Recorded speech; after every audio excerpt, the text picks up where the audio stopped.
Some users want the thumbnails in the recent apps view to be big, while others want them to be smaller.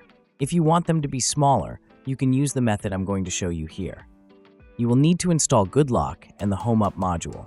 If you live in a region that supports GoodLock, you can download it from the Galaxy Store, and from GoodLock itself, you can download the Home Up module.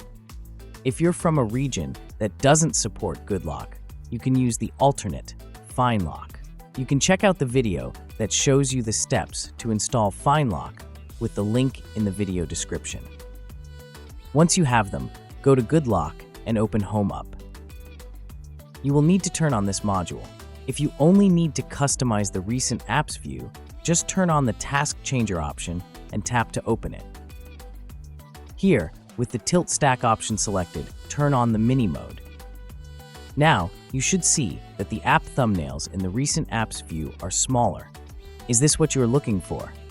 Well, if you don't like it, there are other layouts you can choose. That's all for this tutorial. Thanks for watching.